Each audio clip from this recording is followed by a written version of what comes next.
민수기 33장 5절에서 7절 말씀, 이 계시의 말씀을 함께 읽을 때 살아계신 주님의 음성을 듣는 시간 되시길 축원합니다. 시작.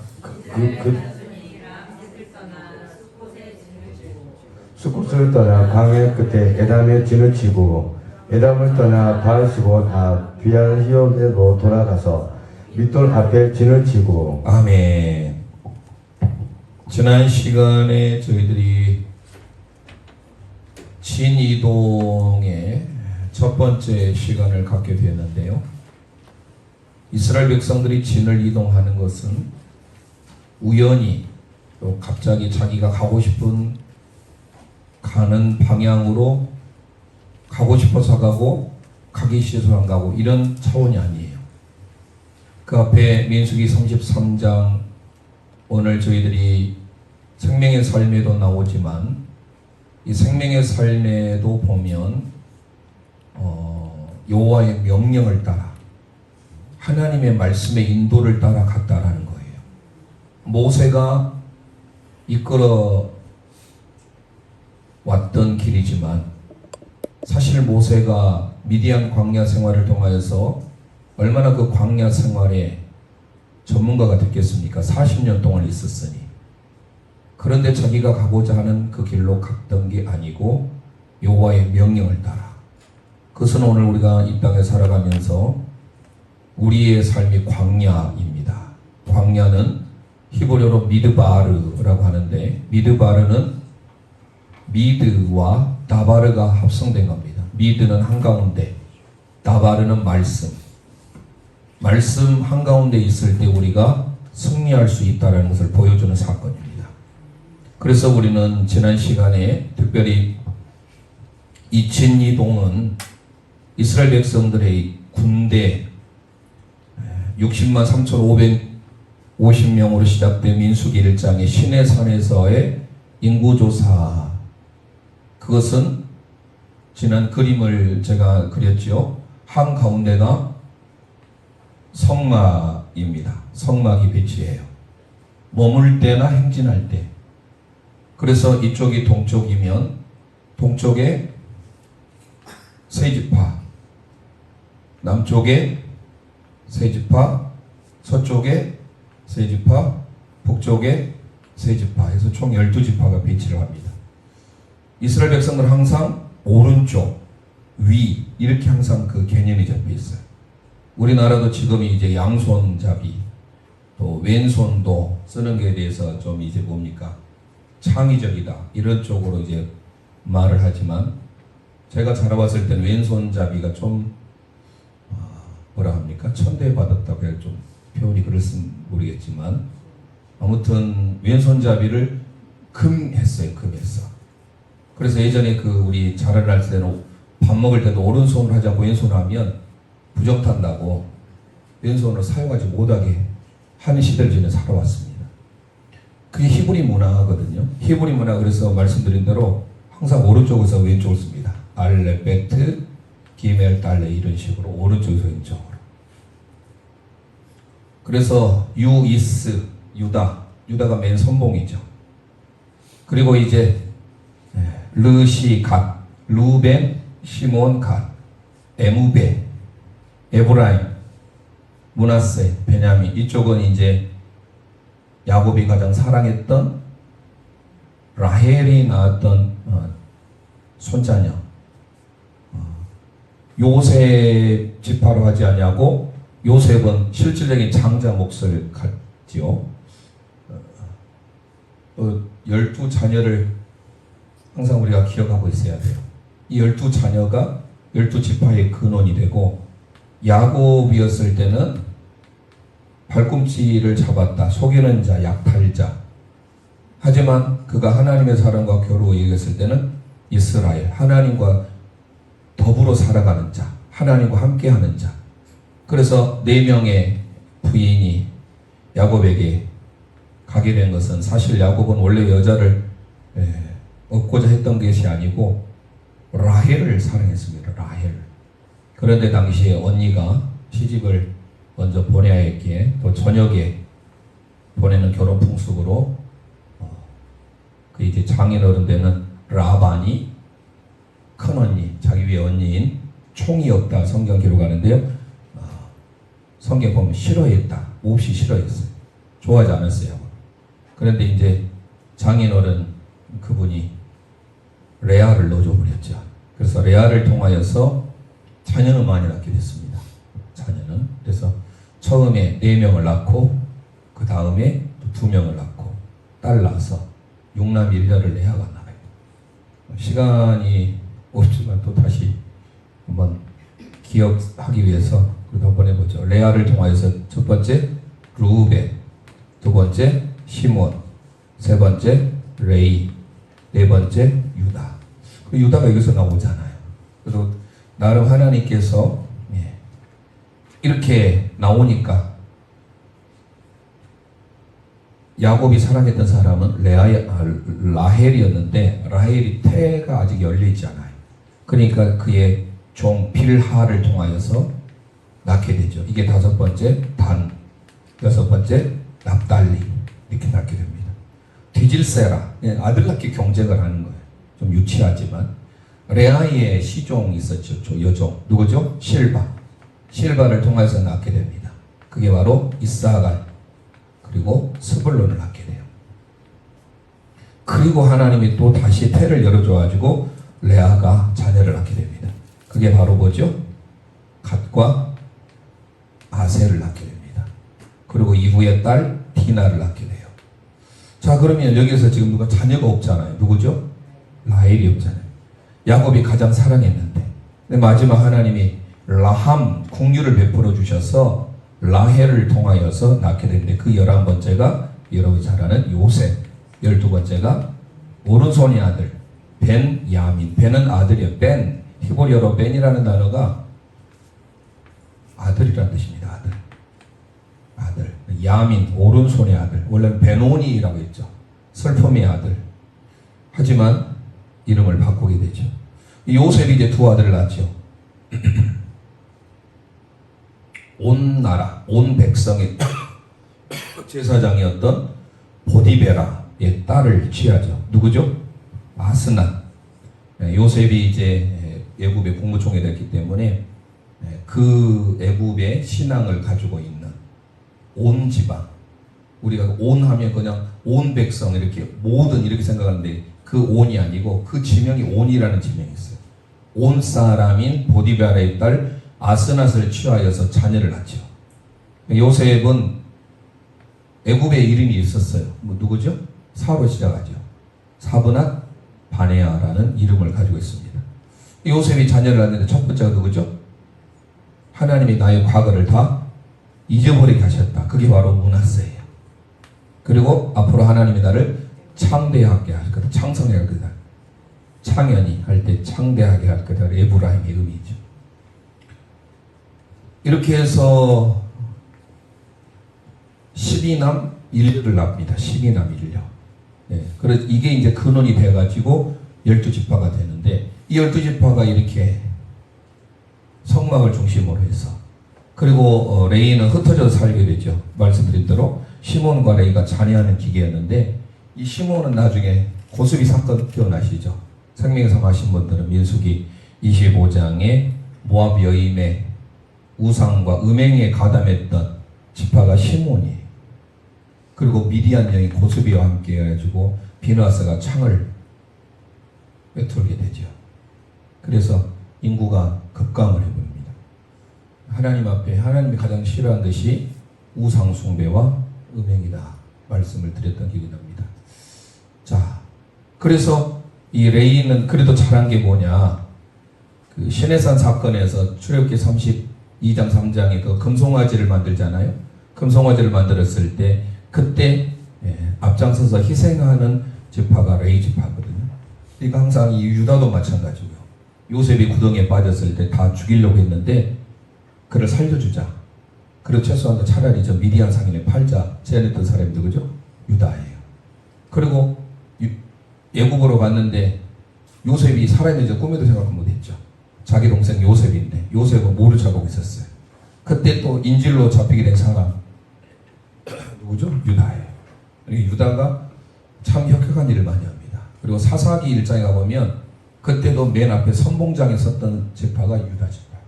유다 지파 사자, 유다의 사자라는 요즘에 CCM 많이 부르대요. 유다의 사자. 자, 그래서 이렇게 진이 이동을 하는데 저희가 이제 그 테리올의 지도로 저희가 했잖아요. 이전에 아주 지도를 간단하게 그리면 반쪽짜리 배가 있고, 물론 이제 이쪽에 좀 이렇게 해서 여기가 갈멜산이라고 말씀드리고 이제 그물을 내린다고 했잖아요. 반쪽짜리 배가 기억나신가요? 그 밑에 있는 사람이 이렇게 손가락을 가리키면서 저 배를 가리키고 있고, 이쪽에 풍선이 있고 실에 달려 있는데 밑에 벙어리 등갑이 이렇게 있다. 그리고 이쪽에서는 큰 고래가 이렇게 독침을 쏘고 있다. 이 그림을 간단하게 그리는데 이게 바로 팔레스타인의 고대 근동 지역의 지도예요. 여기가 어디냐면 나일강이 있는 이집트입니다. 이집트. 저 위쪽이 상이집트가 하이집트예요. 세계에서 가장 긴 강이 어디죠? 나일강이 나일강입니다. 이 삼각주가 있고 여기가 카이로, 지금 이집트의 수도 카이로가 여기 있어요.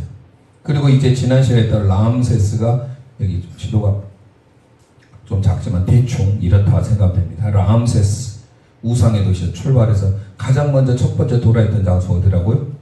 수코트라고 했잖아요. 꼭 기억하시라겠습니다. 수코트. 사맥이잖아. 보호라는 게 하나님이 절대적 보호예요. 카프 하나님의 손이. 그리고 어떤 십자가 언약이라는 뜻을 담고 있어요. 타부가. 그러니까 이 수코트는 원래 오두막이라는 뜻이에요. 그들이 그 광야 생활할 때 그 광야 생활을 기념하면서 무교병을 또 먹었고 죄 없는 그 상징의 그 빵을 먹죠. 그러면서 7일 동안 그들이 초막절의 뜻이 수코트예요. 이 수콧이 여기가 있습니다. 라암셋에서 하루 정도 길 수꽃. 지난 시간에 이 수꽃을 가고 싶어서 가는 것이 하나님이 그리 가게 한 거예요. 명령이. 민수기 33장의 1절부터 4절을 보면 지파별로, 부대별로 하나님 명령해서 가게 하시죠. 그리고 여호와의 명령을 따라요. 반드시 모세가 자기의 계획대로 내가 이 길로 가고 싶어서 가는 게 아니에요. 하나님이 가라는 걸. 그래서 첫 번째, 오늘 5절 아까 읽었잖아요. 5절 읽어보니까 뭐였습니까? 이스라엘 자손이 라암셋을 떠나 어디에 진을 치고? 숫곳에 진을 치고. 이 숫곳을 꼭 기억을 했어요. 1번이에요. 지난 시간에 첫 번째니까 하나 했는데요. 오늘은 2개 하려고 그래요. 2개. 에탐이라는데 에탐과 믹돌 2개를 하려고 합니다. 알아두면 좋습니다. 이왕. 왜냐하면 이게 다 영적인 의미가 있고 그곳에 진을 치게 하셨거든요. 그래서 숫곳에서 그 다음 가는 게 믹담이에요. 이 믹담은 가장자리, 경계라는 뜻이에요. 어디와 경계? 이집트와의 경계. 이집트의 마지막 경계. 그래서 이 오늘 살펴볼 2번째는 에담인데 성경은 에담 이렇게 그러는데 원래 히브리어는 에탐 이렇게 됩니다. 에탐. 하나씩 분해해도 너무 재밌는 뜻이 있어요. 우리 예전에 히브리어 22글자 할 때 알레프가 무슨 뜻이죠? 황소라는 뜻을 가지고 있지만 하나님이라는 뜻이에요. 근원, 시작, 권위, 지도 이 의미를 다 담고 있어요. 첫 번째는 이 첫 번째 속에는 하나님이 이 재밌게도 말씀드렸잖아요. 이게 원래 바브예요. 바브. 그리고 손, 요두 가장 작은 글자예요. 손, 하나님의 손, 인간의 손이. 이 바브가 뭐냐면 기억나십니까? 못이에요. 못에 의하여서 하나님의 손과 인간의 손이 만나게 되는. 그래서 이게 바브가 6인데 요두가 10이에요. 손이 10이에요. 10, 6이니까 26이에요. 26이 너무 재밌게도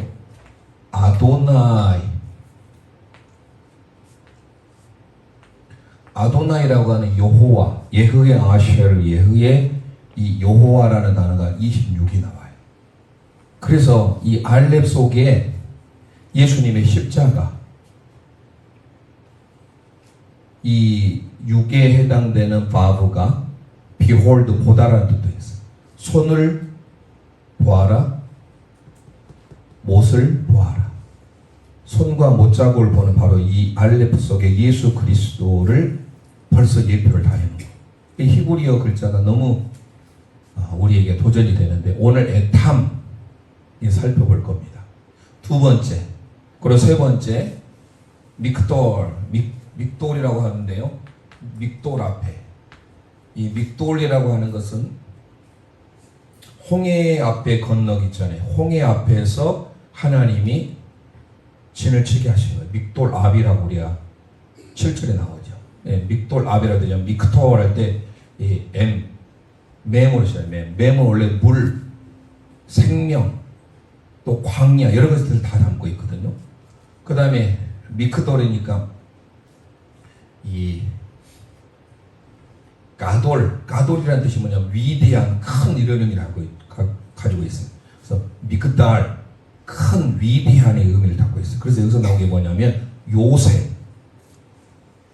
또 그 높은 곳에 위치해 있는 성경에 그거를 갑자기 생각이 안 나네요. 좀 이따 읽어보겠지만 그 구절을 산성, 요새, 망대 이 망대의 의미가 바로 믹돌이라는 의미. 그래서 오늘은 하나하나 살펴보는데 오늘 두 지명을 볼 겁니다. 그래서 42개의 지명이 어떻게 나왔는지는 지난 시간이기 때문에 또 반복하면 시간이 소요되니까 지난 시간에 말씀드린 참여하지 못하신 분들은 지난 수요 예배 동영상 유튜브를 보시면 왜 42번인가 이것도 설명을 했습니다. 그래서 꼭 보셔야 돼요. 구속사적인 의미가 있고 마태복음 1장과 연결이 된다고 말씀드렸죠.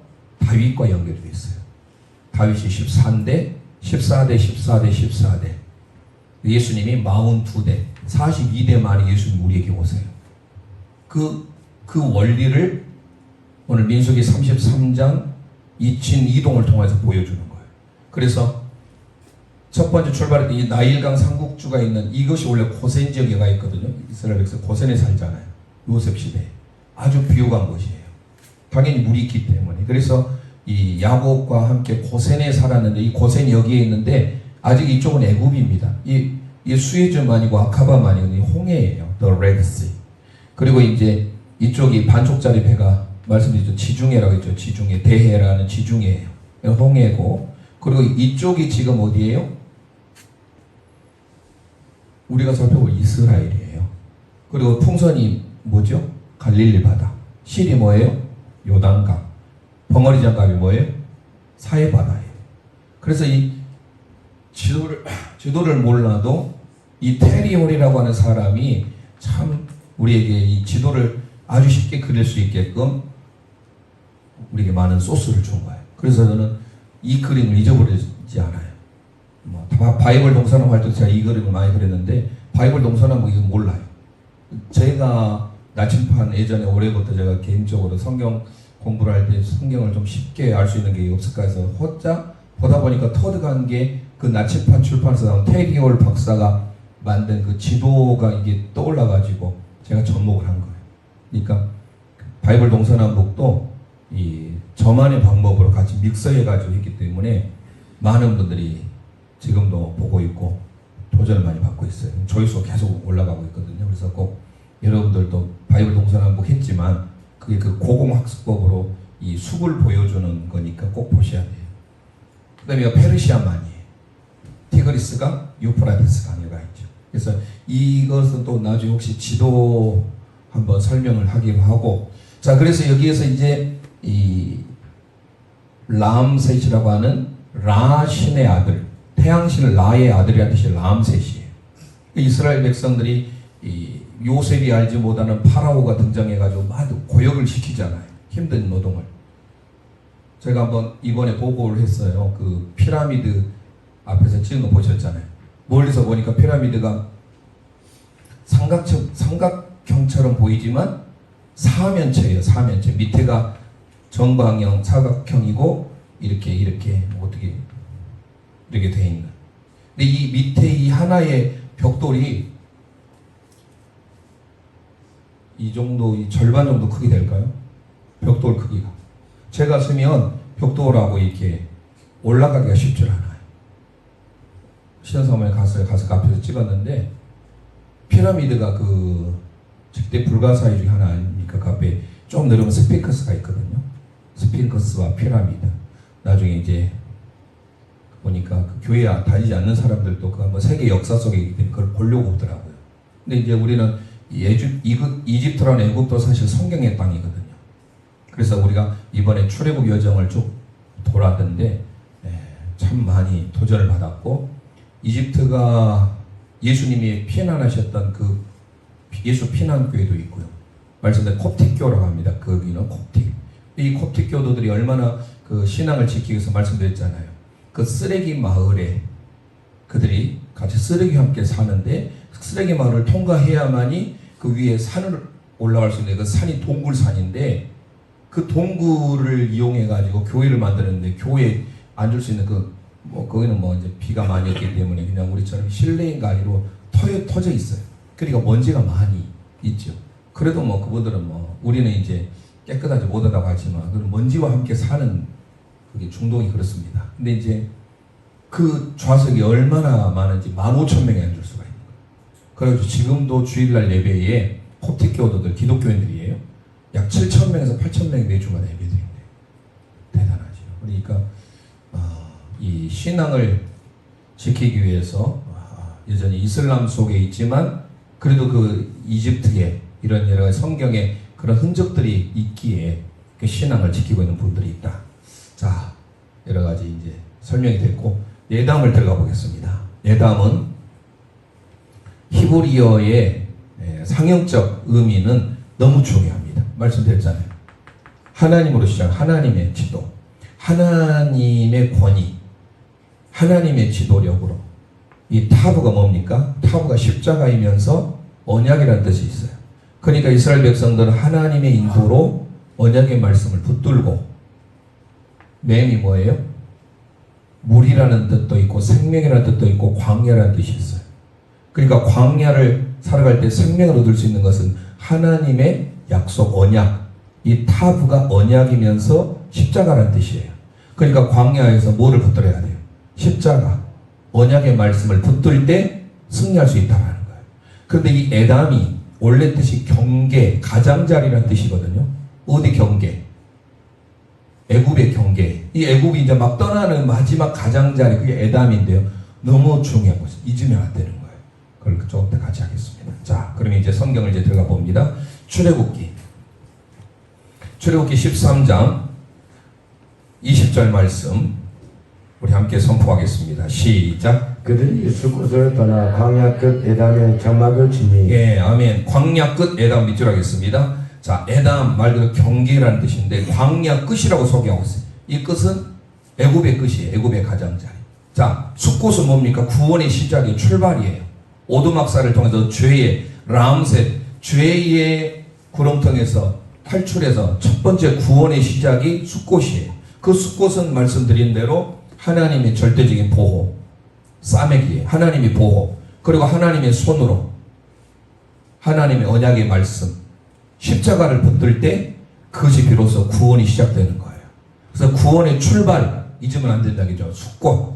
이거는 지인의 첫 번째 지명이 숫곳이라는 거 절대 잊으면 안 되고, 이스라엘 백성들의 7대 절기 중에 마지막 7번째 장막절, 초막절의 히브리어 단어가 놀랍게도 숫곳이에요.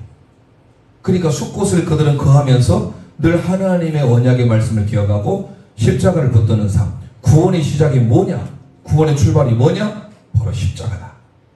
이게 우리에게 보여준 하나의 구속자적인 의미입니다. 자, 그럼 두 번째, 에담, 광야 끝이에요. 그런데 상형적인 의미는 뭐더라도 너무 은혜가 되는 것 아닙니까? 이 순서대로 가는 거예요. 하나님으로 시작해요. 알레프가 하나님이라고 했잖아요. 원래 황소라고 하는 상형적 뜻이 있지만 알레프는 하나님이에요. 그리고 하나님의 권위, 하나님의 지도력.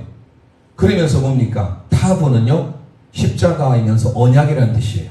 하나님으로 시작해서 약속의 말씀, 십자가를 붙들고 언약의 말씀을 붙들고 생명을 얻을 수 있다. 또는 광야라는 뜻, 광야에서 물을 얻을 수 있다. 이 맴이 물이라는 뜻, 마임, 알로에 마임 들어보셨죠? 알로에 할 때 알로에는 그 식물 알로에인데 마임이 뭐냐면 히브리어로 물이에요. 근데 그 마임이 생명이에요. 생명. 자, 마라의 사건에서 물이 써서 마신 이제 다음 주 마라 하겠지만 마라, 써서 마시면 때 나무까지 던졌을 때 살게 되었잖아요. 그 다 지명이면서 진의 이동에 들어있는 거예요. 그래서 우리가 오늘 두 번째 애담이라고 기록됐지만 애탐 이거는요 다시 말씀드립니다. 순서로 가면 되는 거예요. 하나님으로 시작해서 십자가를 붙들고 언약의 말씀을 붙들고 타부는 언약 십자가의 의미예요. 그리고 맴은 물이라는 뜻이에요. 생명이라는 뜻이에요. 물은 생명이잖아요. 그리고 광야라는 뜻도 있어요. 그러니까 하나님으로 하나님의 인도함을 받고 하나님의 절대적인 보호 아래 약속의 말씀을 붙들고 십자가를 붙들고 가면 우리는 광야의 생활에서 생명을 얻을 수 있다. 승리할 수 있다라는 걸 보여주는 사건이 애담입니다. 그래서 놀랍게도 중요한 것은 우리는 그냥 읽어 지나갔는데 하나님이 계속해서 낮에는 구름 기둥으로 밤에는 불 기둥으로 인도하셨는데 언제부터 인도하셨는지는 궁금하지 않았습니까? 그냥 광야상을 나오니까 광야 딱 나오자마자 하나님이 갑자기 구름 기둥을 불 기둥 인도했을까요? 성경을 여러분 읽어보시면 어느 진을 칠 때 어느 사건 이후에 하나님이 구름 기둥을 불 기둥 인도했는지가 나와요. 제가 왜 이 말씀을 드리는지 오늘 두 번째 지명 시작할 때 하나님의 보호, 하나님의 임재, 하나님의 도우심이 시작된 것이 바로 애탐이에요. 그래서 이 애담은 잊어버려야 안 돼요. 애담하면 반드시 뭐가 떠올라야 돼요? 하나님의 구름 기둥과 불 기둥. 자, 우리 함께 찾아보겠습니다. 출애굽기 13장입니다. 출애굽기 13장. 자, 하나님의 인도하심. 광야 시작이 숲곳에서 시작됐지만 이곳에서 머무를 수는 없는 거 오두막이잖아요. 반드시 떠나야 돼요. 근데 애담은 경계예요. 광야의 맨 끝이에요. 즉 애굽의 경계예요. 그러면서 하나님께서 그들을 애담으로 인도하셨는데 그 두 번째 지명 가운데 자 출애굽기 13장 출애굽기 13장 우리 함께 읽어보도록 하겠습니다. 20절에서 22절 읽습니다. 시작. 그들이 숲곳을 떠나서 광야 끝 에담의 장막을 치니 여호와께서 그들 앞에서 가시며 낮에는 구름 기둥으로 그들의 길을 인도하시고 밤에는 불 기둥을 그들에게 비추사 낮이나 밤이나 진행하게 하시니 낮에는 구름 기둥 밤에는 불 기둥이 백성 앞에서 떠나지 아니하니라. 할렐루야. 하나님의 임재 상징인 불기둥과 구름기둥인 줄 믿습니다. 그런데 언제 나타난 거예요? 에담에서 비로소 하나님이 인도하시고 하나님이 돌보시고 하나님이 임재하시겠다는 그 표현. 이스라엘 백성들의 광야 시작이 이제 시작되는 그 시점에 하나님께서 낮에는 구름기둥으로 밤에는 불기둥이 있었다는 것은 오늘 우리 믿음의 신앙의 여정도 마찬가지. 하나님으로 시작해야 돼요. 하나님의 여정은. 애탐이라는 게 바로 알레포로 시작하잖아요. 그리고 반드시 타부 십자가를 붙들어야 돼요. 그 십자가는 언약이라는 뜻이에요. 하나님의 언약의 말씀, 하나님의 십자가를 붙들 때 우리가 광야 생활 속에서 물을 얻을 수 있고 생명을 얻을 수 있다는 사실이에요. 그러려면 어떻게 해야 돼요? 하나님과 동행하고 하나님의 인도하심을 경험해야 돼서 하나님이 애담에서 뭐를 보내주신 거예요? 낮에는 구름기둥, 밤에는 불기둥으로. 그러면 오늘 우리에게 있어서 구름기둥과 불기둥이 뭡니까? 라고 한다면 요한복음 14장과 16절의 말씀에 의하면 찾아보지 않았습니다. 시간이 없어서 여러분들이 많이 들었어요. 제가 늘 말씀했기 때문에. 구름은 뭐를 상징할까요? 말씀이에요. 요한복음 16장 나중에 이제 찾아보시면 자 구름은 말씀의 인도입니다. 그러면 불은 뭐예요? 불하면 뭐가 떠올라요? 성령이죠. 성령의 불사역. 불같은 성령이 임하소서 그러잖아요. 예. 그러니까 이스라엘 백성들은 낮에는 구름으로 밤에는 불기로 인도했다는 것은 오늘 저와 여러분의 삶에 광야 같은 여정 가운데 우리는 말씀에 인도함 받고 성령으로 충만해야 될 줄 믿습니다. 날마다 그런 삶을 속해야 그런 삶으로 살아야 하나님이 기뻐하시는 삶. 결국 우리는 초점이 뭐예요? 예수 그리스도예요. 자 요한계시록 가봅니다. 요한계시록 14장 4절 말씀. 광야 생활에 이스라엘 백성들이 구름기둥으로 불기둥으로 그들의 삶을 인도해 가셨듯이 우리 믿음의 성도들이 바로 어디든 이끌림을 받아야 되는데 그분의 이끌림, 그분이 누구예요? 바로 어린 양 되신 예수 그리스도예요. 요한계시록 14장 4절 함께 선포합니다. 시작. 이 사람들은 여자와 더불어 더럽히지 아니하고 어린 양이 어디로 인도하든지 따라가는 자며 사람 가운데에서 속량함을 받아 처음 익은 열매로 하나님과 어린 양에게 속한 자들입니다. 할렐루야. 우리는 어디든지 어린 양에게 속한 자, 하나님에 속한 자, 어린 양이신 예수 그리스도께로 이끌림 받는 삶을 살아야 되는 줄 믿습니다. 언제든지 그런 삶을 살아가는 광야 시작의 첫 출발은 숫꽃이었지만 에담에 와서 하나님께서 구름 기둥으로 불 기둥으로 그들을 보호하시고 인도하시는 그 하나님, 하나님의 절대적인 보호하심, 인도하심의 시작이 에담이에요. 잊으면 안 되겠죠. 그래서 에담은 불 기둥과 구름 기둥을 떠올리셔야 돼요.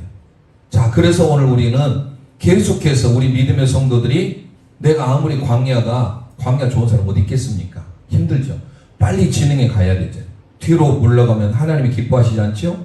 침륜에 빠지자가 된다. 그래서 항상 우리는 앞을 향해서 전진해 나가야 돼. 그 앞이 어디예요?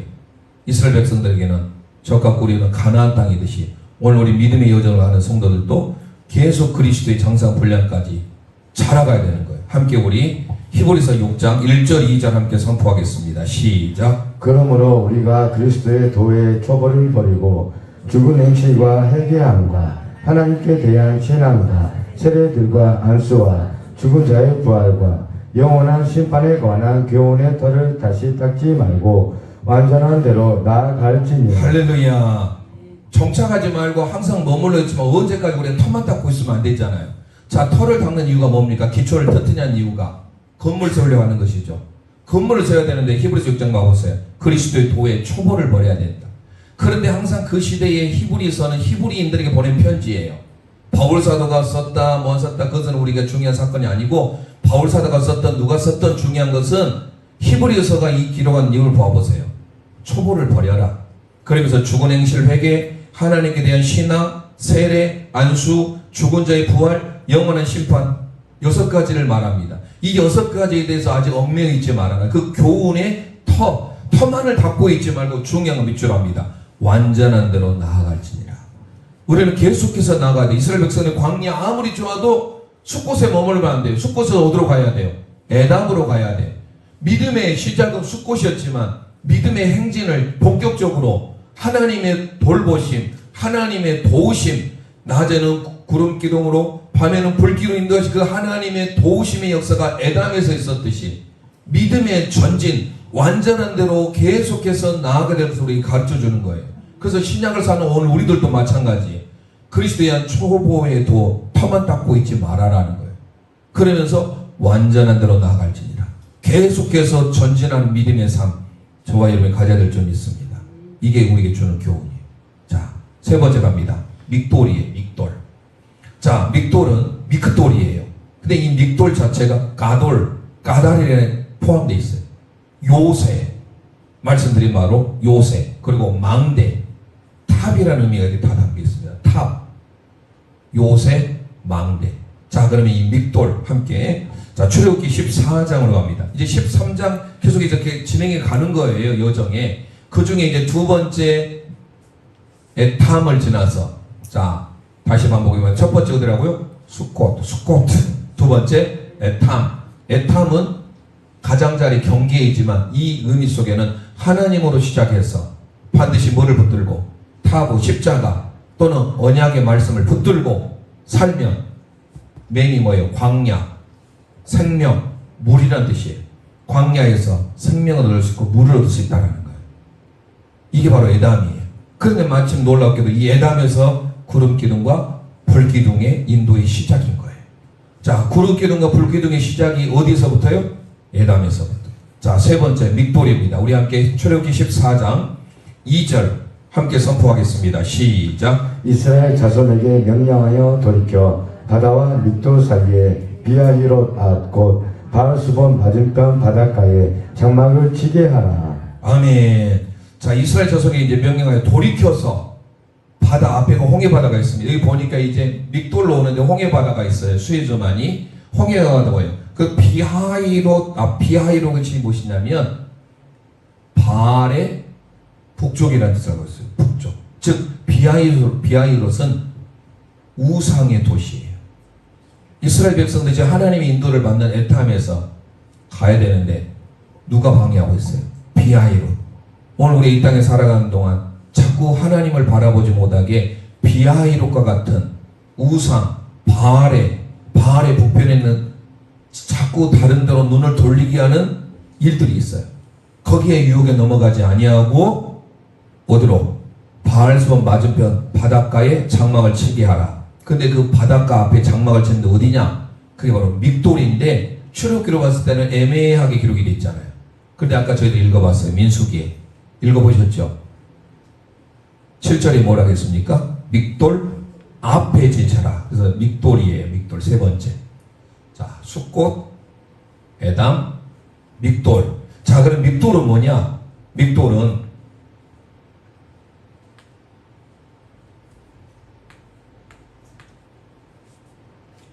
맹이잖아요. 아까 말씀드린 물, 생명, 광야라는 뜻을 가지고 이제 달렛은 문이에요. 문. 들어오고 나온 door, 문이에요. 나는 양의 문이다 할 때. 그리고 이 기멜 할 때 이건 낙타라는 의미도 있지만 여기에는 여러 가지 무릎을 꿇다. 또 우리 상형 문자 저희들이 히브리어 할 때 알레, 베트, 기멜 할 때 세 번째 그 기멜을 여러분들이 생각하시면 도움을 받을 수 있어요. 라메드는 지팡이에요. 지팡이, 주의 지팡이 막대기로 교훈해 주는 거. 의미를. 그러니까 이 믹돌 속에 상형 문자 이 속에는요. 결국은 뭐를 다 담고 있어요? 광야 생활 속에 하나님의 인도함을 받는 삶에게 다 내펴주고 있어요. 광야에서 반드시 어디를 지나야 돼요? 문을 지나야 돼요. 그 문은 누구죠? 예수 그리스도의 문이죠. 그 문을 지나야 기멜은 무릎을 꿇다, 낙타, 보호의 의미를 가지고 있어요. 그래서 문을 지나면 반드시 하나님께 보호함을 받게 되고 주의 지팡이와 막대기로 우리를 이끌어주는 그걸 여기에 이 단어 속에 다 넣고 있는 거예요. 그래서 이 믹돌을 하나님께서 세 번째 지명으로 허락하시는 거예요. 자, 그러면 믹돌이 뭐라고 해서 원래 의미는 망대. 이 땅에 살아가면서 망대는 어디 높은 곳이에요. 그러니까 이 의미에 보면 광야를 통과할 때 그 문을 통과해서 가는데 그 문을 통과하고 하나님의 보호를 받고 하나님의 인도를 받는 그곳이 어디냐? 높은 곳이라는 거예요. 하나님의 인도를 받고 그 문을 통과해서 가는데 그곳이 바로 망대 또는 요새 이런 의미로 번역이 되는 거예요. 그래서 이 믹돌이라는 그 범위가 망대, 요새 이걸 기억하면 좋겠습니다. 자, 그래서 우리 성경에 그 의미를 보려고 합니다. 하나님이 우리의 망대가 되시고 하나님이 우리의 요새가 되신다. 이 표현이 몇 군데가 나오지만 오늘 특히 오늘 두 곳만 살펴보려고 합니다. 두 곳. 우리 함께 먼저 시편 61편 3절 4절 말씀 선포하겠습니다. 믹돌이라는 단어가 어디에 나오는지 먼저 선포합니다. 시작. 주는 나의 피난처시요 원수를 피하는 견고한 망대이심이니이다. 내가 영원히 주의 장막에 머물며 내가 주의 날개 아래로 피하리이다. 셀라. 생명, 물로 시작해서 문을 통과해서 하나님의 보호를 받고 하나님의 지팡이와 하나님의 막대기로 우리를 높은 곳으로 인도하는 곳이 바로 망대인데 시편의 기자 다윗이 이런 고백을 합니다. 주님이 나의 피난처이십니다. 그러면서 원수를 피하는 밑줄 합니다. 견고한 망대라고 했어요. 망대. 그 망대가 믹돌이에요. 믹돌. 그러면서 그 망대, 하나님이 망대신데 내가 영원히 주의 장막에 머물며 내가 주의 날개 아래 피하리로다. 주 날개 및 좀 전에 불렀던 찬송 기억나십니까? 주님의 날개로 우리를 늘 보호해 주시는 그 상태, 그게 바로 망대예요. 그래서 다윗이 하나님을 뭘로 묘사한 거예요? 주님은 나의 견고한 망대이십니다. 주님만이 우리의 견고한 믹돌, 망대이심을 믿으시길 바랍니다. 자, 잠언 18장 10절 말씀 우리 함께 선포하겠습니다. 시작. 여호와의 이름은 견고한 망대라. 의인은 그리로 달려가서 안전함을 얻느니라. 할렐루야. 여호와 이름이 뭐래요? 믹돌이에요. 망대래요. 자, 망대는 기억하십시오. 하나님의 이름인 줄 믿습니다. 여호와 이름이 견고한 망대라. 솔로몬이 잠언을 통하여서 그는 지혜왕이잖아요. 모든 부귀영화를 다 누렸잖아요. 이 세상의 많은 사람들은 물질이 망대야. 아니 명예가 망대야. 정치하는 사람들은 어떻습니까? 이번에 국회의원 때와 대통령 때가 달라요. 보니까 이재명 대통령이로 한 이제 본인의 위치도 다르고 보니까 뭡니까 저 경호원들도 붙고 그거 보니까 저도 대통령 하고 싶더라고요. 예. 야, 이 위치가 이렇게 다르구나.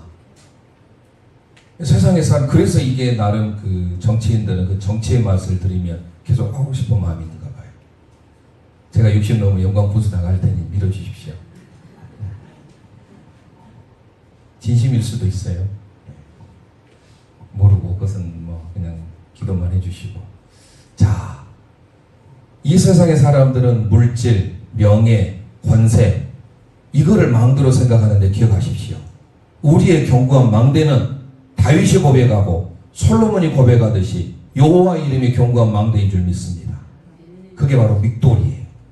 그러니까 이 믹돌 속에 다시 설명합니다. 이 맹이라고 하는 것은 광야의 의미도 있고 생명, 물이라는 뜻이 있어요.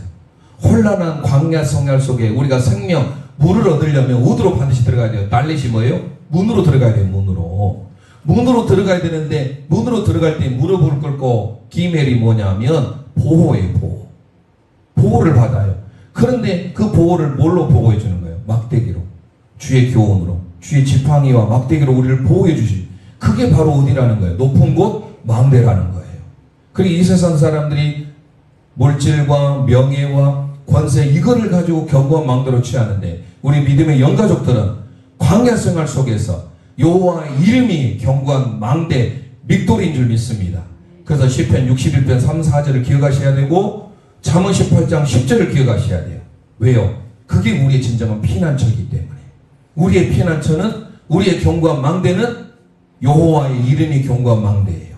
이제부터 기억하셔야 됩니다. 믹돌 하면 여호와의 이름이다. 그 여호와의 이름이 뭐예요? 망대예요. 결국 뭡니까? 그 믹돌은 누구를 대표합니까? 우리의 양의 문이신 우리의 피난처이신 예수 그리스도인 줄 믿습니다. 그러니 얼마나 놀랍습니까? 여러분들 이런 의미가 진영 속에 담겨 있다는 누가 이렇게 풀어낼 수 있어요? 히브리어를 알 수 있는 사람만이 발견해낼 수 있는 거예요.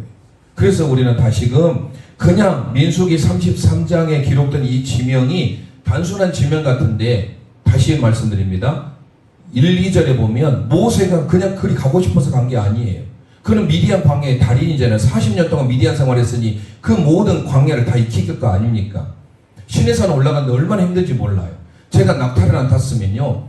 제가 낙타 25분인가 했어요. 한 3만 원 정도 됩니까? 그거 아끼려고 저는 걸어가고 이제 시연사모는 그 이제 돈 아끼려고 전 충분히 갈 수 있겠다 싶어서 했는데 마침 한 분이 낙타 타자마자 겁이 질려가지고 어머나 해가지고 바로 내려가서 제가 대신 타고 올라가서 그분 아예 가지도 못했어요.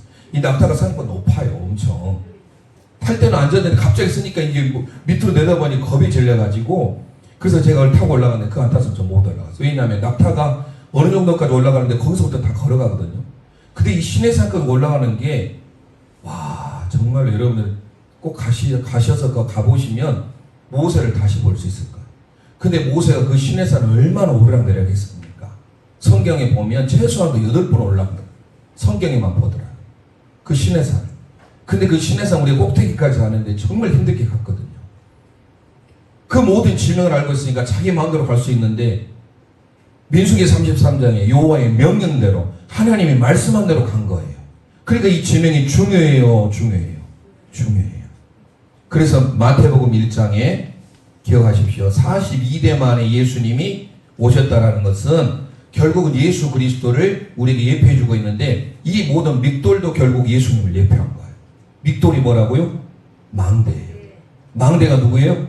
여호와의 이름인 줄 믿습니다. 항상 우리가 믿고 의지할 분이 누군가. 광야에서 우리가 승리할 수 있는 비결. 피난처, 믹돌.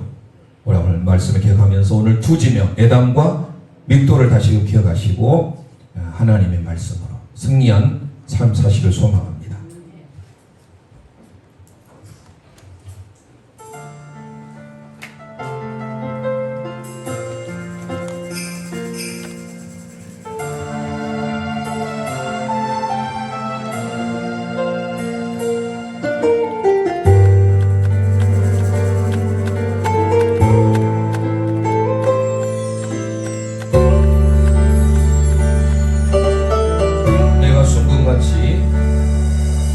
내가 순금같이 되어 나오도록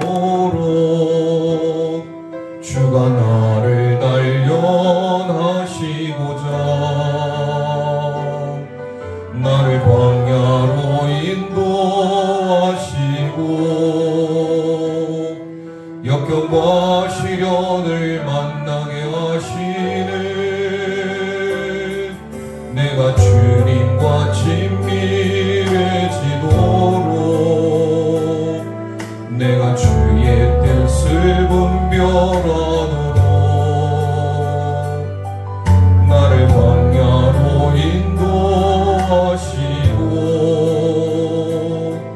반란과 싸우게 하시네. 내가 지금 어려움 당할지라도 나는 주를 끝까지 신뢰하리니 광야에서 나를 만나주시는 주님만이 내 편이시라. 이 시간 우리 합심하여 기도하기를 원합니다. 오늘 에탐, 미크톨 모든 지명이 우리에게 주어지는 영적인 의미를 우리가 깨달아야길 소망합니다.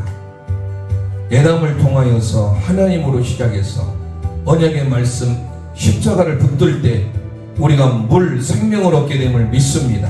광야 생활 속에 우리의 진정한 피난처가 무엇인지, 우리의 경과 망대가 무엇인지 믹도를 통하여서 하나님만이 우리의 피난처요, 하나님만이 우리의 구원이시요, 하나님만이 우리의 힘임을 믿습니다. 주님만이 나의 힘임을 고백하며 이 땅에 살아가는 동안 광야 같은 세상 주님의 말씀으로 승리하길 원합니다. 구름 기둥으로 불길로 인도하였듯이 말씀으로 성령으로 충만한 우리 모두가 될 수 있도록 주여 한번 부르짖고 합심하여 기도합니다. 주여